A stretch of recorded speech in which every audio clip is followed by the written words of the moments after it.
আসসালামু আলাইকুম রহমতুল্লাহি ওয়া বারাকাতুহু।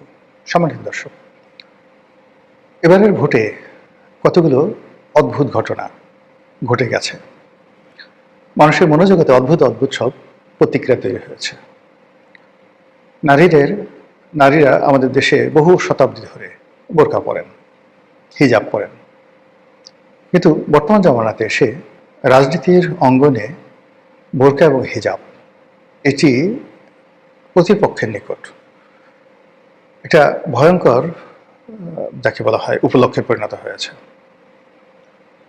বোরকা নিয়ে, হিজাব নিয়ে আমাদের দেশে বহু রং তামাশা হয়েছে। এমনকি আন্তর্জাতিক অঙ্গনেও এগুলো নিয়ে নানা রকম বিশ্রী বিশ্রী সব ঘটনা ঘটেছে। এটা যেভাবে মুসলিম নারীদের মর্যাদার প্রতীক, সম্মানের প্রতীক, এবং ইসলাম ধর্মে যেভাবে পর্দাকে ফরজ করা হয়েছে, তো পর্দার যে পোশাকই উপসর্গ, কী ধরনের পোশাক পরলে নারীরা পর্দা মেনটেন করা হয়, ঠিক সেক্ষেত্রে ১ নম্বরে বলা হয় যে কোনো নারী যদি চমৎকারভাবে হিজাব পরেন, বোরখা পরেন, তাহলে ধরে নেওয়া হয় যে তিনি পর্দা করছেন। তো এটাকে বিশেষ মর্যাদা হিসাবে মনে করা হতো এবং পক্ষে বিপক্ষে নারীবাদীরা বিভিন্ন কথাবার্তা বলতেন, কিন্তু আমাদের দেশের বেশিরভাগ মানুষ হিজাব এবং পর্দাকে আজকের দিন পর্যন্ত সম্মান করে এবং সমীহ করে। এবং বহু নারী, বিশেষ করে যারা একটু বয়স্ক, তারা এটাকে জীবনের উপসর্গ মনে করেন। অনেকে বিষ খেতে রাজি, গলায় দড়ি দিয়ে মরে যেতে রাজি, কিন্তু আপনি যদি তাকে বোরকা খুলতে বলেন, কোনো অবস্থায় তারা খুলবেন না। কারো বয়স হয়তো ৮০ বছর, কারো বয়স ৯০ বছর, হাঁটতে পারেন না, কিন্তু তিনি কুটকুট কুটকুট করে বোরকা পরে সেই গ্রামের রাস্তায় চলবেন, কারো দিকে তাকাবেন না। এইগুলো একটা। মধ্যে ৯০-এর দশকে বা সেই ২০০১ থেকে ২০১০-১১ সন পর্যন্ত এই সময়টার মধ্যে নানা স্টাইলে, তার্কিশ স্টাইলে মানে বোরকা আসছে আমাদের বাংলাদেশে। তো এগুলো যে কোনো মহিলাদের ড্রেসের চাইতে আধুনিক। সেখানে নারীর যে সৌন্দর্য আরও অসাধারণভাবে ফুটে ওঠে।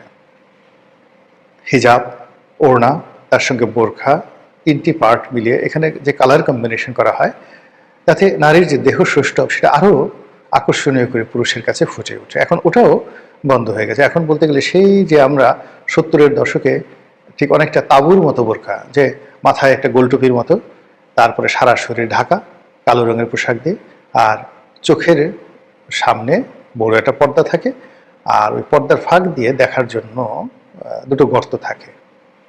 তো এই পর্দাগুলো আবার ফিরে এসেছে এবং এটা ক্রমান্বয়ে বাড়ছে। সবাই বলছে যে বাংলাদেশের দক্ষিণপন্থা গ্রুপ, মানে ইসলামী গ্রুপগুলো অতিমাত্রায় বেড়ে গেছে। তারা জোর করে নারীদেরকে পর্দাসীন করছে, কিন্তু বাস্তবে দেখা গেল যে ঢাকা বিশ্ববিদ্যালয় থেকে শুরু করে দেশের যে আধুনিকতম যে শিক্ষায়তনগুলো রয়েছে, সেখানে এরকম বোরখাধারী, আবরুধারী মেয়েদের সংখ্যা বেড়ে যাচ্ছে। এটা মনস্তাত্ত্বিকভাবে তারা এই কাজগুলো করছে। তার সঙ্গে সঙ্গে আবার এই বোরখাকে কমার্শিয়ালি অনেকে ব্যবহার করছে, নিন্দনীয়ভাবে এই বোরখাকে ব্যবহার করছে। এমনকি অনেক পুরুষ ছিনতাই করার জন্য, পালিয়ে যাওয়ার জন্য তারা বোরখা ব্যবহার করছে।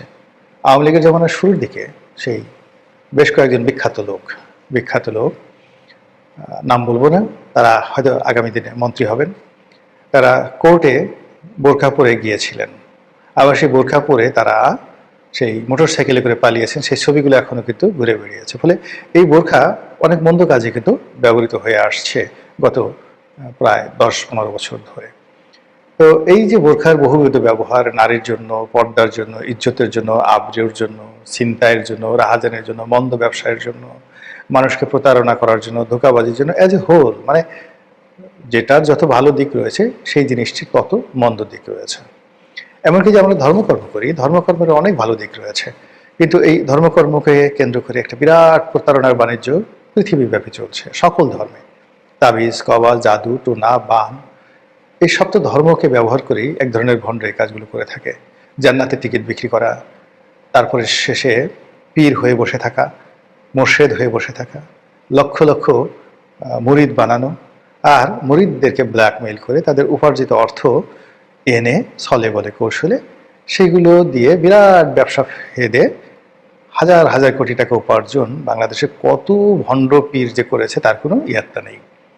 কথাগুলো বললাম এই কারণে যে এই যে পীর বলেন, মুর্শিদ বলেন। এটার আবার হযরত শাহজালাল রহমতুল্লাহ আলাইহি তিনিও তো পীর, বড় পীর আব্দুল কাদের জিলানী রহমতুল্লাহ আলাইহি তিনিও তো পীর, চার মাযহাবের চারজন ইমাম ছিলেন, তারাও তো বিখ্যাত পীর ছিলেন। তাদের ইতিহাস পড়ে দেখেন, লক্ষ লক্ষ তাদের ভক্ত ছিলেন, মুরিদ ছিলেন। কিন্তু তারা এই ভক্ত মুরিদদেরকে নিয়ে ব্যবসা বাণিজ্য করতেন না যেভাবে বাংলাদেশে লোকজন করে। এনিওয়ে, এই নির্বাচনের সময়টিতে যে বোরকা, সেই বোরকার যে মন্দ দিকগুলো রয়েছে, সেই মন্দ দিকের বিভিন্ন যাকে বলা হয় মন্দ দিকের মধ্যে সবচেয়ে ভয়ঙ্কর মন্দ দিকটি এই সময়টিতে যারা প্রধান রাজনৈতিক দল বিএনপি, তারা আশঙ্কা করছে যে তাদের প্রতিপক্ষ এই বোরকা ব্যবহার করে তাদেরকে ধোঁকা দিবে আগামীতে। নির্বাচনের আর মাত্র 2 রাত আছে। 10 তারিখে আমি এই ভিডিওটি করছি রাত্রির বেলাতে, এরপর 11 তারিখ দিন, 11 তারিখ রাত, এরপরে নির্বাচন। তো এই সময়টিতে আপনি যদি বিএনপির প্রত্যেকটা মানুষের বুকের উপরে যে যন্ত্র আছে না, ওই যে বুক ধক ধক ধক ধক করে যন্ত্র মাপার যে কানে দিয়ে ডাক্তাররা দেখে স্টেথোস্কোপ, এটা ধরেন, সবার মধ্যে দেখবেন যে আতঙ্ক, বোরকা বোরকা বোরকা। তারা এই বোরকাকে ভয় পাচ্ছে। আমরা সামাজিক মাধ্যমে জেনেছি যে জামাতের লোকজন 2 কোটি বোরকার আয়োজন করেছে। আরেক পক্ষ বলছে যে না না, 2 কোটি না, 50 লাখ। তো মোটামুটি 2 কোটি হোক আর 50 লাখ হোক, একটা বিশাল সংখ্যক বোরকা তৈরি করা হয়েছে, এরকম গুজব ছড়িয়ে পড়েছে। হতে পারে সত্য বা হতে পারে একেবারে ডাহা মিথ্যা। ঘটনা যাই হোক না কেন, আপনি যেটাকে ভয় পাবেন ওটা আপনার জীবনে ঘটবেই, এবং যদি আদৌ সেই ঘটনা না ঘটে আপনি মরে যাবেন, এমনি এমনি ভয়ে মরে যাবেন। ছোট্ট একটা উদাহরণ দিই, ইতিহাসের উদাহরণ দিই। চেঙ্গিস খানের সৈন্যরা খাওয়ারজম ডাইনেস্টি, খাওয়ারজম সাম্রাজ্য আক্রমণ করবে। পৃথিবীর সবচেয়ে বড় ওয়াল, নগর রক্ষা ওয়াল বা দেয়াল তৈরি করেছিল সেই খাওয়ারজমের সম্রাট। চেঙ্গিস খানের সময়টাতে পৃথিবীর সবচেয়ে বড় সম্রাট ছিল খাওয়ারজমের শাহ। তো আজকের রাশিয়ার বিরাট অংশ, চীনের বিরাট অংশ এবং মধ্যপ্রাচ্য সহ বিশাল একটা অংশ, এত বড় সাম্রাজ্য মুসলমানরা খুব কম অর্জন করতে পেরেছিল। তো সেই ডাইনেস্টির যে রাজধানী গুরগাঁও, এটি কনস্টান্টিনোপলের চাইতেও এটিকে সুরক্ষিত করা হয়েছিল। তো তাদের যে ওয়াল ছিল, সেই ওয়ালটা অ্যাটলিস্ট 20টি ঘোড়া পাশাপাশি সেই ওয়ালের উপর দিয়ে যেতে পারতো। বোঝার চেষ্টা করুন যে কতটা মজবুত ছিল। 20টি ঘোড়া যেখানে চলতে পারে, সেটা কয় ফিট রাস্তা লাগে, এত বড় ওয়াল। তো এখন সমস্যা হলো যে আমরা ওই যে ছোটকালে গল্প শুনেছি যে ইয়াজুজ মাজুজদের কথা, যারা চেটে চেটে পাহাড় খেয়ে ফেলে। তো ওইরকম ওই যে গুরগাঁও, রাজধানী গুরগাঁও, তার লক্ষ লক্ষ অধিবাসীর মধ্যে আতঙ্ক ছড়িয়ে পড়লো যে চেঙ্গিস খানের যারা লোকজন, তারা মূলত ইয়াজুজ এবং মাজুজ। তারা এই ওয়ালের কাছে এসে সারাটা রাত বসে এই ওয়াল চেটে চেটে খেয়ে তারপর তারা আমাদেরকে আক্রমণ করবে এবং আমাদেরকে মেরে ফেলবে। বিশ্বাস করেন, এই আতঙ্কের কারণে লক্ষ লক্ষ সৈন্য, আজকে আমেরিকা যেভাবে পরাশক্তি, ওইভাবে খাওয়ারজম ডাইনেস্টি ছিল পরাশক্তি। সেই পরাশক্তিকে আক্রমণ করতে আসে চেঙ্গিস খান, এসে দেখে যে বেশিরভাগ যে গেট খোলা, পাহারা দেওয়ার মতো কোনো লোক নেই, আর জনগণ চেঙ্গিস খান আসার আগেই আত্মসমর্পণ করার জন্য পাগল হয়ে গিয়েছিল। এই হলো আতঙ্ক।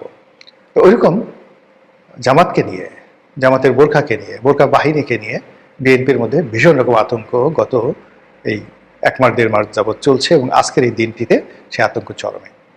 তারা মনে করছে যে 50 লাখ নারী যদি বোরখা পরে ভোট কেন্দ্রে যায়, এক একটা নারী যদি 5টি করে ভোট পকেটের মধ্যে ঢুকিয়ে নিয়ে যায়, ব্যালট বাক্সের মধ্যে যদি সেই ভোট ফেলে দেয়, সেটা তারা কীভাবে ফিরাবে?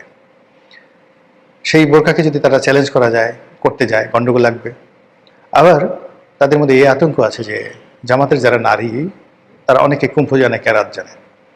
তো কোনো কারণে ছেলেরা যদি ওইরকম বোরকা পরিহিত কোনো রমণীকে আক্রমণ করে, বাধা দেওয়ার চেষ্টা করে, আর সে যদি সঙ্গে সঙ্গে শা শু হু হা করে একেবারে একটা ল্যাং মেরে দেয়, কুম্ফ মেরে দেয়, ওই যে সাদিক কায়ুম ডাকসু ভিপি, তার মঞ্চে দাঁড়িয়ে একটা মেয়ে যেভাবে ফ্লাইং কিক মেরেছে আপনার পুলিশকে, ঠিক ওইরকমভাবে যদি বিএনপির কোনো নেতার একেবারে থুতনির উপরে সে আঘাত করে হাত দিয়ে অথবা পা দিয়ে, ফ্লাইং কিক করে অথবা কুম্ফু মেরে, কারাত মেরে।